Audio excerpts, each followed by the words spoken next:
कैसे हो सारे, वेलकम बैक टू द अंगार बैच। और आज हम लोग सवाल करने वाले हैं हमारे अगले, यानी कि अगले सवाल कौन से हैं एरे के, अगले सवाल हैं एरे के ये वाले, ठीक है। कौन से? इन दो को हम लास्ट वीडियो के अंदर कर चुके हैं और अब हम करने वाले हैं इन तीन सवालों को। यार देखो, लॉजिक धीरे धीरे ऐसे ही बिल्ड होगा। पहला क्वेश्चन है print all the prime elements of this array. Laptop निकाल लो, कॉपी पेन निकाल लो, जैसे समझना मन करे वैसे समझो। वीडियो हम स्टार्ट कर देते हैं। सवाल ये है भैया, प्रिंट करने हैं सारे प्राइम एलिमेंट्स किसी एरे के। कैसे करेंगे? पहले एक एरे बना लेते हैं, एरे बना लेते हैं भैया। चलो मैंने ले लिया भैया, क्या क्या एरे हैं, इस एरे के अंदर एलिमेंट्स ले लेते हैं। मैंने कुछ भी ले लिया, मैं 11 ले लिया, ठीक है। मैं कह रहा हूँ कि 13 ले लिया। चलो अब ठीक है, इस एरे के अंदर जो भी एलिमेंट्स हैं मेरे को सारे एलिमेंट्स वो प्रिंट करने हैं जो कि प्राइम है, ठीक है। तो प्राइम चेक, अब देखो यहाँ पे हमें थोड़ा सा फंक्शंस के बारे में सीख लें तो अच्छा रहेगा, ठीक है। फंक्शंस के बारे में अगर सीखना है तो मैंने अलग से वीडियो बना रखी है, ठीक है। वहाँ पे जाके अलग से वीडियो सीख लो फंक्शन की। क्यों? कोड थोड़ा सा क्लीन रहेगा इस वजह से, ठीक है। मैं कह रहा हूँ कि अब सिंपली मैं क्या कहूँगा कि अगर मेरा इंट आई इक्वल टू 0 से लेके आई इज़ लेसर देन, जल्दी से लैन निकाल लेते हैं इसकी। Int len equals to size of A R. अभी तक तुम लोग को आदत पड़ गई होगी इस टेक्निक की वैसे तो। साइज ऑफ ए आर 0, ठीक है। ये मैंने किया, इससे क्या निकलेगा कि मेरी एरे की लेंथ निकल के आ गई। मैं आई इक्वल्स टू 0 से लेके लेंथ तक का लूप लगाया, ठीक है। और इनमें से जो भी इफ इज प्राइम, ये क्या लिख रहा हूं मैं अभी बताऊंगा, एरे एट आई, तो मैंने प्रिंट कर देना है एरे एट आई को। ये मैंने क्या किया दोस्त, ये मैंने क्या किया, मैंने कोड को कर दिया बहुत ज़्यादा क्लीन। मैंने बोला कि अगर प्राइम है एरे एट आई जो है, अब तुम बोलोगे कि ये कैसे हो रहा है, हमें समझ में ही नहीं आ रहा। भाई मैंने बनाऊंगा एक अलग से फंक्शन जिसका नाम होगा इज प्राइम, जिसका काम होगा ये बताना कि नंबर प्राइम है या नहीं है। मैं उसका डेटा टाइप रखूंगा प्राइम, सॉरी इंट, ठीक है। मैं उसका डेटा टाइप रखूंगा इंट और बोलूंगा इज प्राइम। अब मैं यहाँ पे एक एंड लूंगा। ये फंक्शन क्या करेगा समझना दोस्त, ये फंक्शन क्या करेगा, नंबर जो एन रिसीव हो रहा है उसको चेक करेगा। अगर वो प्राइम है, अगर वो प्राइम है तो ये रिटर्न कर देगा 1, वरना रिटर्न कर देगा 0, ठीक है। चलो करते हैं। मैंने बोला कि भैया for int i equals to 1 से लेके i is lesser than equals to n तक जाते हैं, आई प्लस प्लस करते हैं। अगर एक लेता हूं मैं काउंटर वेरिएबल, ठीक है, एक लूंगा काउंटर वेरिएबल। तुम लोगों को प्राइम कैसे चेक करते हैं मैंने बताया था ना। अगर n मॉड्यूलो आई कभी भी हो जाता है 0, तो मैं कहूँगा अगर n मॉड्यूलो आई बराबर हो गया 0, मतलब i क्या है, 1 से लेके n तक का कोई भी नंबर हो सकता है। जैसे मैंने n7 ले लिया तो 1 से लेके 7 तक का कोई भी नंबर हो सकता है। कोई भी नंबर n को अगर डिवाइड कर रहा है तो मैं कहूँगा कि काउंटर की वैल्यू हम कर देंगे प्लस प्लस कर देंगे, ठीक है। प्राइम चेक करना हम सभी को आता है, हम लोगों ने पहले पढ़ चुके हैं। नहीं पढ़ा है तो वापस पहले उस वीडियो पे जाओ जहाँ मैंने प्राइम नंबर्स चेक करने बताए थे, सेकंड या थर्ड वीडियो था। चलो वापस जाओ। अब वापस आ गए। चलो देखो भैया, अगर काउंटर हो जाता है ग्रेटर देन 2 तो मैं कहूँगा कि प्राइम है, ठीक है। एल्स कहूँगा नॉट प्राइम है। अब यहाँ पे प्रिंट नहीं करना है मेरे को कुछ भी, यहाँ मेरे को प्रिंट कर देना है रिटर्न ट्रू, या फिर मैं कहूँ रिटर्न 1, एल्स रिटर्न 0। इसका मतलब क्या है, अगर प्राइम नंबर होता है तो 1 रिटर्न हो जाएगा कहाँ पे, जहाँ पे ये फंक्शन कॉल किया गया था ए आर आई के लिए। यानी कि अगर ये नंबर प्राइम होगा तो यहाँ पे 1 आ जाएगा, वरना यहाँ पे 0 आ जाएगा बेसिकली। यानी कंडीशन या तो ट्रू होगी या कंडीशन फॉल्स होगी। अगर ट्रू होती है तो नंबर प्रिंट हो जाएगा, वरना नहीं होगा, ठीक है। यानी अगर यहाँ पे 1 आता है तो ये नंबर प्रिंट हो जाएगा, वरना नहीं होगा। इट्स दैट सिंपल, ठीक है। चलो इसको रन करते हैं, लेट्स चेक कि कैसा काम कर रहा है। वेट, 4, 14, 15 और 6, आई थिंक उल्टा ही हो गया है। समझ गया, एक्चुअली उल्टा हो गया। यहाँ पे उसने प्राइम के अलावा सारे प्रिंट कर दिए हैं। अगर काउंटर ग्रेटर देन 2 है तो 0 होगा, वरना सॉरी वरना 1। Make sense.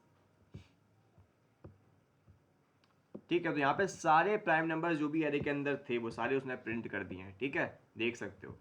समझ में आया भाई? मैंने क्या किया, थोड़ा सा कोड को क्लीन रखने के लिए मैंने बोला कि अगर प्राइम है ए आर एट आई, अब ये प्राइम में कैसे चेक करूंगा, ये फंक्शन जो है अगर यहाँ पे 1 रिटर्न कर देगा, जो मैं अभी कॉल कर रहा हूँ ये फंक्शन, ये अगर 1 रिटर्न कर देगा मतलब कंडीशन हो जाएगी ट्रू और वो नंबर प्रिंट हो जाएगा। वरना क्या होगा भैया, वरना अगर वो रिटर्न कर देता है 0 तो मतलब कंडीशन क्या हो जाएगी, फॉल्स, और ये नंबर प्रिंट नहीं होगा। कौन सा फंक्शन है, इस प्राइम नाम से, वैल्यू क्या पास कर रहे हैं, एरे एट आई, ठीक है। और इस प्राइम कहाँ पे बनाया हमने, यहाँ पे बनाया है। ये एक इंटीजर टाइप का फंक्शन है, यानी कि इंटीजर वैल्यू रिटर्न करेगा। राम है इसका इस प्राइम, पैरामीटर है इसका एक एन, इंट एन, जो वहाँ पे ए आर आई हमें भेजा जा रहा है वहाँ पे रिसीव हो जाएगा, ठीक है। फंक्शन पढ़ के आए हो तो बहुत बढ़िया। एक काउंटर लेंगे, 1 से लेके एन तक का लूप चलाएंगे, कहीं पे भी एन अगर जो आई है उससे डिवाइड हो पा रहा है तो मतलब भाई काउंटर को बढ़ा देंगे, एंड में चेक करेंगे काउंटर अगर 2 से ज़्यादा हो गया है यानी कि रिटर्न 0 कर दो, वरना रिटर्न 1 कर दो। प्राइम तुम लोग को आता है, चेक करते कैसे कैसे करते हैं, ठीक है। तो बहुत बढ़िया, ये प्रोग्राम एकदम सही काम कर रहा है। ऊपर की वार्निंग को अभी हम बाहर में जाने दो, क्योंकि ये कुछ नहीं कह रही है, तुमसे कह रही है कि यार इस प्राइम इम्प्लीट डिक्लेरेशन, बाहर में जान दो, बाहर में जान दो, कुछ नहीं यार, कुछ नहीं है, कुछ नहीं है, उस पर फोकस मत करो, इस चीज़ पे फोकस मत करो इतना, ठीक है। चलो अब आगे देखते हैं, आगे क्या कह रहा है ये, print intersection elements of 2 arrays. भाई साहब तुमसे बोला गया है कि तुम्हारे पास 2 एरेज हैं, रिफ्रेश मार लेते हैं इसे, या फिर छोड़ो, रिफ्रेश क्यों मारना, उसी एरे को इस्तेमाल कर लेंगे ना। ये यहाँ तक का खटाक सीना गया, ये है पहला एरे, ठीक है, इसको मैं बोलता हूँ AR1। इसके कुछ एलिमेंट्स जैसे हैं वैसे रहने दो। एक बोलते हैं AR2, ठीक है, उसके अंदर कुछ एलिमेंट्स भर देते हैं, मैं बोल रहा हूँ कि 4 भर दिया, 11 भर दिया, 56 भर दिया, 78 भर दिया, ठीक है। तो इसका अगर मैं इंटरसेक्शन निकालूं तो मुझे यहाँ पे 4 और 11 जो है वो रिपीट होते हुए दिखेंगे, दोनों एरे के अंदर कॉमन मिलेंगे। तो हमें बेसिकली कॉमन एलिमेंट्स ही फाइंड करने हैं, उसी को हम इंटरसेक्शन कहते हैं, ठीक है, कॉमन एलिमेंट्स फाइंड करने हैं। तो ये हम कैसे पता करेंगे, ठीक है, कॉमन एलिमेंट्स हम कैसे फाइंड करेंगे। मैं क्या कह रहा हूँ भाई कि एक एक करके हम किसी भी एक एरे के ऊपर लूप चलाएंगे, ठीक है। मान लो मैंने इसके ऊपर चलाया, उसके बाद मैं दूसरे लूप के अंदर सारे एलिमेंट स्कैन करूंगा, क्या वो एलिमेंट जिस पे अभी मैं यहां पे रुका हुआ हूं क्या वो इस पूरे एरे के अंदर भी आता है, अगर आता है तो उसे मैं कर दूंगा प्रिंट। ध्यान समझना, अब मैं यहां पे इस एलिमेंट पे आया, अब मैं इस एलिमेंट के लिए पूरे एरे के अंदर लूप चलाऊंगा दूसरे वाले के अंदर, क्या ये एलिमेंट दूसरे एरे के अंदर आता है, अगर आता है मैं इस एलिमेंट को प्रिंट कर दूंगा। फिर मैं आया 56 पे, अब मैं इस एलिमेंट के लिए इस पूरे एरे पे लूप चलाऊंगा, चेक करूंगा क्या ये एलिमेंट मेरे एरे के अंदर आता है, अगर आता है तो प्रिंट कर दूंगा, वरना नहीं प्रिंट करूंगा। सिमिलरली 78 के लिए। समझ में क्या आ रहा है हम लोग को, यहाँ पे समझ में ये आ रहा है कि यार एक लूप मेरे को चलाना है जो कि पहले 4 को सिलेक्ट करेगा, फिर 11 को सिलेक्ट करेगा, फिर 56 को सिलेक्ट करेगा, फिर 78 को सिलेक्ट करेगा, ठीक है। तो उसकी का मैं क्या लिख सकता हूँ कि एक लूप लगाते हैं i इक्वल्स टू 0 से लेके i इज लेसर देन, क्योंकि मुझे यहाँ पे साइज दिखाई दे रहा है 4 का, तो मैं यहाँ पे लेस देन 4 कर देता हूँ, i प्लस प्लस, और एक यहाँ पे ले लेते हैं साइज। एक काम करते हैं, थोड़ा सा वेरिएबल नेमिंग कर लेते हैं, len 1 यानी कि पहले एरे की लेंथ क्या होगी, size of AR divided by size of AR0। चलो हो गया। उसके बाद एक रख लेते हैं एंड लाइन 2, मैंने रखा लाइन 2, इसमें क्या होगा, इसमें होगा सेकंड एरे का साइज, ठीक है, ये आ गया सेकंड एरे का साइज। चलो अब मैं कह रहा हूँ कि पहले एक लूप लगाएंगे लेंथ टू लेंथ तक, यानी कि दूसरे वाले एरे की स्टार्टिंग से लेकर एंड तक, और मैं यहाँ पे चेक करूँगा फॉर, अब देखो ये मैंने क्या था सिलेक्ट करा, ठीक है, i इक्वल्स टू 0, अब मेरा सिलेक्टेड क्या है, i इक्वल्स टू 0, यानी कि फोर्थ एलिमेंट मेरा सिलेक्टेड है फॉर द टाइम बिंग। मैं कह रहा हूँ for int j equals to 0 से लेके j is lesser than len 1, ठीक है, j प्लस प्लस। अगर किसी भी मोमेंट पे एरे 1 का ith इंडेक्स पे जो एलिमेंट है, यानी कि वो इंडेक्स जो हमने अभी करेंटली सिलेक्ट कर रखी है, अगर वो बराबर हो जाता है इस पूरे लूप के दौरान, यानी इस पूरी स्कैनिंग के दौरान, अगर कहीं पे भी वो AR2 के jth इंडेक्स के एलिमेंट के बराबर हो जाता है, मैं कहूँगा कि हाँ ये दोनों में कॉमन है, ठीक है। अगर ये कॉमन है मैं सिंपली क्या कर दूंगा, इसे प्रिंट कर दूंगा, ठीक है। क्या किया मेरा, सिंपली क्या भाई, अब देखना पहला लूप जो है वो कब भरेगा, जब ये पूरा लूप एक बार पूरा स्कैन अपना कंप्लीट कर देगा, ठीक है। यानी कि पहला लूप कहाँ पे फंसा हुआ है, अभी पहला लूप यहाँ पे फंसा हुआ है, दूसरा लूप जे वाला जो है वो पहले 1 को पकड़ेगा, फिर 2 को, फिर 4 को, फिर 11 को, ऐसे पूरा एरे स्कैन करेगा। फिर आई वाला लूप आएगा 11 पे, वैल्यू बढ़ाएगा ना, आई प्लस प्लस होगा, अब जे वापस से 0 से लेकर एंड तक स्कैन होगा। फिर आई वाला आएगा यहाँ पे, अब जे वापस से यहाँ तक, यहाँ तक स्कैन होगा। तो समझ रहे हो, हर एक आई की वैल्यू चेंज होने पर जे का लूप पूरा पूरा चल रहा है दूसरे वाले एरे को स्कैन करने के लिए। अगर एरे 1 एट आई मिल जाता है AR2 एट जे के बराबर, ठीक है, कहीं पे भी ये जो सिलेक्टेड एलिमेंट है ith इंडेक्स की मदद से, अगर वो जेथ इंडेक्स पे मिल जाता है AR2 में, तो हम उसको सिंपली प्रिंट करा देंगे, ठीक है। मैंने प्रिंट करा दिया ARI, दैट्स इट। इसको रन करते हैं। हाँ ठीक है, साइज ऑफ AR1 यहाँ पे AR1 कर देते हैं, रन करते हैं। AR1 राइट, सॉरी रन करते हैं वापस से। परफेक्ट, तो मेरे को वो एलिमेंट्स मिल चुके हैं जो कि दोनों के अंदर कॉमन है, ठीक है, बढ़िया। एक बार देखते हैं यहाँ पे क्या सिस्टम बैठ रहा है। ओके, यहाँ पे एक्चुअली 4 2 बार प्रिंट हो रहा है, जो कि आई डोंट थिंक होना चाहिए। j इक्वल्स टू 0 से लेके, एक सेकेंड में जरा पॉज कर लेता हूँ just for the time being. यहाँ पे पॉज कहाँ से होता है, मैं तो इतनी टेक्निकलिटी नहीं मालूम है, बहुत बढ़िया। वैसे यार ये कोड भी सही है, ज़्यादा कुछ इसमें गलती नहीं है। हम ये चेक कर रहे हैं बस कि कौन से एलिमेंट्स जो हैं वो रिपीट, ये AR1 को क्या 2 बार प्रिंट करवा दिया। 1 यहाँ पे है, बट यहाँ एक सेकेंड, AR2 से स्टार्टिंग कर रहे हैं हम लोग लैंड 2 पे, ठीक है। AR2 यानी कि लैंड 2 तक जा रहे हैं, 0 से लेकर लैंड 2 तक। 4 सेलेक्ट करा हमने, 4 सेलेक्ट कर रखा है इक्वल टू 0 पे। जे का लूप लगेगा 0 से लेके एंड तक, ठीक है। अगर कहीं पे भी इसकी 4 यहाँ पर बराबर मैच कर गया तो हमने बोला कि 4 को प्रिंट कर दो, ठीक है। ओके फाइन यार, इसके बाद ब्रेक भी कर ही लेते हैं एक्चुअली, फिर देखते हैं अब रन करके। 1 2 4 11, क्या 1 2 और 4 11 ऐसा होना तो नहीं चाहिए।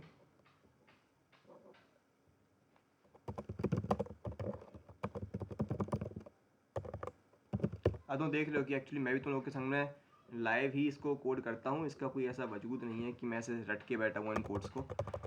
थोड़ा सा मे भी टाइम लग जाए, मे भी कोई दिक्कत नहीं है, अभी सॉल्व कर देंगे इसको। तुम लोग यहाँ पे लाइव वीडियो में समझोगे, मतलब वीडियो में ही समझोगे कि एक्चुअली प्रॉब्लम्स को डीबग कैसे किया जाता है जब दिक्कत आ जाती है। तो आई 0 से लेके लैंड 2 तक गए, ठीक है, यहाँ पे गए हैं। उसके बाद एक लूप लगाया है जे इक्वल टू 0 से लेके जे इज़ लेस देन लैंड 1, ठीक है। 0 से लेके लैन 1 तक गए, लैन 1 हमने निकाल रखी है AR1 बाई AR0, ठीक है, सही लाइन है। उसके बाद अगर AR1 एट आई जो है AR1, ओके AR, सॉरी अब ठीक है, क्योंकि देखो हम लोगों ने जो पहला लूप है वो AR2 पर सिलेक्ट कर रखा है ना, ये हमने AR2 पर सिलेक्ट कर रखा है दोस्त, ठीक है। और दूसरा वाला लूप जो है वो AR1 का है, ये हमें थोड़ा सा ध्यान रखना पड़ेगा, ठीक है। ये AR2 का लूप है और ये AR1 का लूप है। तो याद रहे बाहर वाले लूप का जो एलिमेंट है उसको बाहर वाले लूप की इंडेक्स के संगी, मतलब है कि पहला लूप किसके लिए लगा है, एरे 2 के लिए लगा है ना, तो आई को फिक्स भी AR2 में ही करना, ठीक है। अब देखो, अब मैं इसको करता हूँ रन।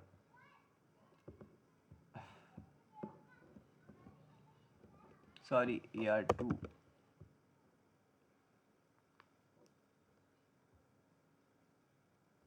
अब सही है, सही है एकदम। देखो भैया समझ में आ गया, समझ में आ गया मैं क्या कह रहा हूँ भाई। देखो दोनों लूप लगाए, पहला वाला लगाया मैंने AR2 के लिए, दूसरा वाला मैं लगाया AR1 के लिए, ठीक है। इसको ऑर्डर को उल्टा भी कर सकते थे, पहला वाला AR1 के लिए लगा दो, दूसरा वाला AR2 के लिए लगा दो। बस याद ये चीज़ रखना कि इंडेक्स सही पकड़ो। अगर तुमने फिक्स कर रखी है AR2 की इंडेक्स, तो AR2 में ही बाहर वाली लूप की इंडेक्स लगेगी। यानी कि अगर आई जो है वो बाहर वाली लूप में फिक्स हो रखा है, तो बाहर वाला लूप किसके एरे के लिए था? AR2 के लिए था, तो AR2 की इंडेक्स ही ARI फिक्स करना, ठीक है। यहाँ पे J मत कर देना, क्योंकि J दूसरे लूप के लिए था, सॉरी दूसरे वाले एरे के लिए था, ठीक है।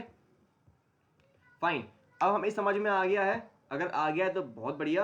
अब हम चलते हैं हमारे नेक्स्ट क्वेश्चन पे, जो कि भैया कि हमें कैसे निकालना है यूनियन ऑफ टू एरेज, ठीक है। दो एरेज का यूनियन कैसे निकाला जाता है, चलो ये भी देख लेते हैं। इसको पहले रिफ्रेश कर लें, या फिर इसको हटाओ साइड से। हमें यहाँ पे यूनियन निकालना है अब दोनों एरेज का, तो कैसे निकाला जाए यूनियन, आ जाओ भैया देखें। सबसे पहले भाई सिंपल सी बात है कि कोई ना कोई एक एरे पूरा का पूरा प्रिंट करा दो, ठीक है। कोई भी एक एरे पूरा प्रिंट करा दो, क्योंकि वो तो यूनियन में आएगा ही आएगा, है ना। तो एक काम करते हैं, पहले कोई भी एक एरे पूरा प्रिंट करा देते हैं। मैंने बोला कि int i इक्वल्स टू 0 से लेके i is lesser then len1 i plus plus, मैंने बोला कि पूरा एरे प्रिंट करा दो एक बार पहले तो, ठीक है भाई। सिंपल सी बात है, एक एरे के अंदर थोड़ी ना मैं इंडेक्सेस को रिपीट, मतलब एलिमेंट्स को रिपीट करवाऊंगा। मैंने बोला कि ARI तो कम से कम पूरा पूरा प्रिंट करा दो भैया।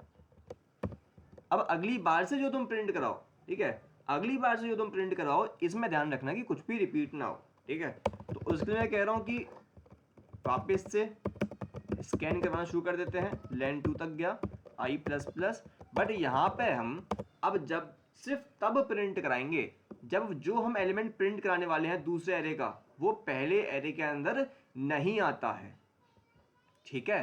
तो वो हम कैसे करेंगे दोस्त, ऐसे करेंगे, देख मैंने बोला कि एक फॉर लूप लगाते हैं, ठीक है। फॉर लूप लगाया हमने, j इक्वल्स टू 0 से लेके j is lesser then len1 तक और j प्लस प्लस। ये मैंने len1 क्यों किया?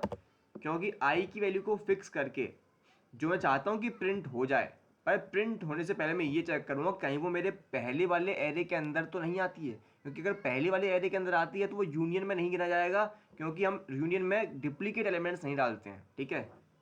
समझ रहे हो ना। मैंने जब इतनी वैल्यूज प्रिंट कर दी तो मैं फिर से 13 प्रिंट नहीं कर सकता, इसीलिए मैं चेक करूँगा क्या मैंने पहले ही उसे प्रिंट कर चुका हूँ।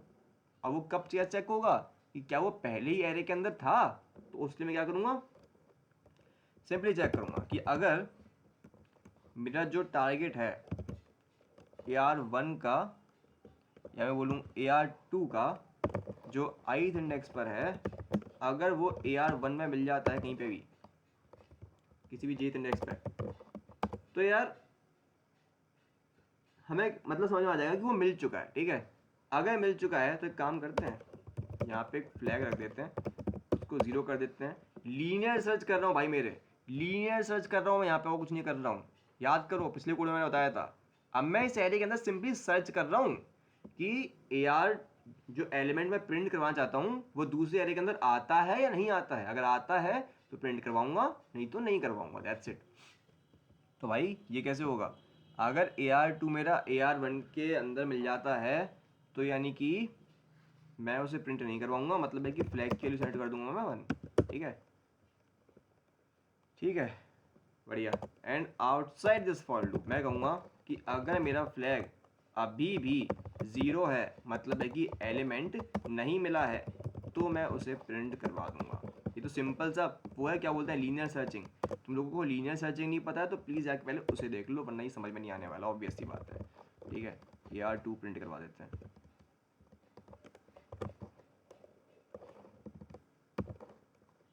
ठीक, बस हो गया काम। रन करते हैं इसे, तो देख सकते हो कि यहाँ पे जो भी एलिमेंट्स रिपीट नहीं हो रहे थे वो सारे के सारे प्रिंट हो चुके हैं, देख रहे हो, सिंपल। 4 और 11 इसमें भी आते थे, इसलिए वो प्रिंट नहीं हुए, बाकी सारे प्रिंट हो गए। 1 से लेके 13 तक प्रिंट हो गए, और फिर 56 और 78 प्रिंट हो गए। क्या हुआ एक बार फिर समझ लो भाई, एक बार फिर समझ लो, देखो आओ समझो। पहले मैंने क्या किया, पहला एरे प्रिंट कर दिया, क्योंकि सिंपल सी बात है, दो सेट का यूनियन क्या होता है, कम से कम पहला सेट तो होता ही है ना। उसके बाद क्या होता है, उसके बाद दूसरा सेट में से जो भी रिपीट हो रहा हो पहले सेट में वो प्रिंट मत करो। तो वो मैं कैसे करूँगा, 4 को सिलेक्ट करो, पूरे एरे में चेक करो कहीं 4 आ रहा है, अगर आ रहा है तो प्रिंट मत करो। 11 को पकड़ो, 11 को सिलेक्ट करो, स्टार्टिंग से एंड तक स्कैन करो, कहीं पे 11 आ रहा है तो मत प्रिंट करो। 56 सिलेक्ट करो, पूरे एरिया में चेक करो, 56 आ रहा है तो मत प्रिंट करो वरना कर दो।